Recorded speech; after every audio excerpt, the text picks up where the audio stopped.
Juliette, j'aimerais bien que vous me disiez en quelques mots, finalement, en quoi consiste cette solution sur laquelle vous avez travaillé depuis un certain temps, vous travaillez depuis un certain temps. Alors ça part déjà d'une volonté de revitalisation et de régénération des sols, parce qu'on se retrouve dans une situation de climat qui change, de mentalité qui change, et les sols se retrouvent appauvris, et en agriculture on se retrouve face à des problématiques qu'on ne sait pas forcément comment régler. Et donc Mycophyto est parti de là avec une volonté de faire évoluer et d'aller vers une transition des modèles agricoles, un biomimétisme de la nature. Et Mycophyto est une solution qui permet de régénérer le sol, c'est bien ça? Est-ce que vous pouvez expliquer le mécanisme en quelques mots? Alors c'est tout à fait ça. En fait, ce sont des espèces de champignons mycorhiziens arbusculaires, ce qu'on appelle dans notre jargon, qui sont en fait une extension des racines et qui viennent aider les plantes à se développer, et qui apportent tout un tas de bénéfices. Et donc nous allons réapporter ces champignons dans les sols et remettre de la résilience au niveau de l'agriculture. Vous allez identifier les champignons qui ont des impacts, les espèces qui ont des impacts positifs, notamment vis-à-vis du stress hydrique, pour permettre à la terre d'absorber davantage d'humidité ou davantage d'eau. Et ce sont des effets que ces champignons permettent d'apporter, hein, c'est ça? C'est ça. Et donc un effet énorme de ces champignons au niveau du stress hydrique.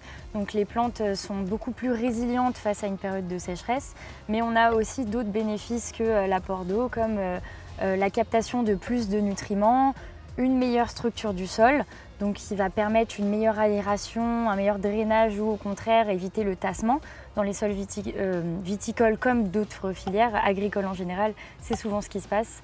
Et une stimulation aussi des défenses naturelles des plantes. Alors concrètement, une exploitation agricole, en l'occurrence viticole, vous demande de l'aider parce qu'il se pose un certain nombre de questions. L'exploitation fait face à des problèmes, peut-être d'accès à l'eau. Et alors qu'est-ce que vous faites de façon très concrète? Comment vous intervenez En fonction de l'endroit où notre client se situe, on va être capable d'identifier les champignons mycorhiziens qui sont disponibles dans son sol. Et à partir de là, on va être capable d'aller piocher sur notre étagère un mix qui va être donc adapté à sa région, à son terroir, à sa culture, pour ensuite pouvoir mettre en application ce mix et valider les impacts positifs sur l'année à venir. Donc vous avez finalement identifié un certain nombre de champignons, hein, avec des effets positifs. Vous savez quels sont les champignons qui correspondent à ce territoire, à ce type de culture, et vous allez ensuite intervenir à la demande des exploitants pour leur apporter ces champignons. Quels sont donc c'est une intervention, et les premiers résultats se font ressentir sur la première année. On travaille aujourd'hui sur 5 filières: arboriculture, maraîchage, plantes à parfum, viticulture et espaces verts. Et typiquement, que ce soit sur des cultures pérennes ou non, on arrive à avoir la première année des résultats intéressants sur la partie rendement, la diminution des traitements, donc ça veut dire la diminution d'intrants mis en place sur cette culture, et également toute la partie hydrique, hein, qui vient maintenant aussi se généraliser, parce qu'on a eu aussi avec les espaces verts des très bons résultats sur cette partie eau. Ouais. Qui est quand même aussi un enjeu mondial maintenant. Finalement, votre solution, est-ce qu'elle est coûteuse?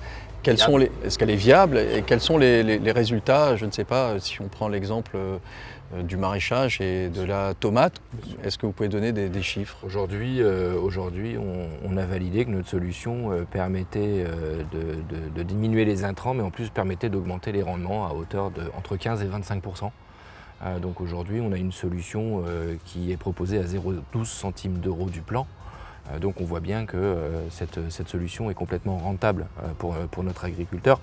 D'autant plus que si on travaille sur des cultures en pleine terre, on va avoir, même à la fin de la récolte, s'il y a arrachage, on va quand même avoir des fragments de racines qui vont rester dans le sol, et donc qui vont être un facteur favorisant à la revitalisation de cette activité microbienne. Alors, vous parlez d'arrachage, prenons par exemple un hectare de vigne. Combien ça coûte Et pour un hectare de vigne, aujourd'hui, on est à 1 500 € l'hectare et notre solution a été validée sur 4 ans.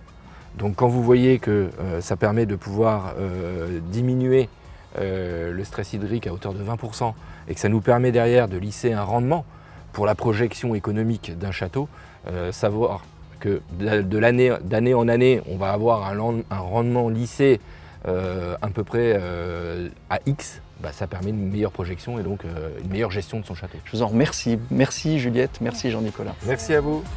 Merci.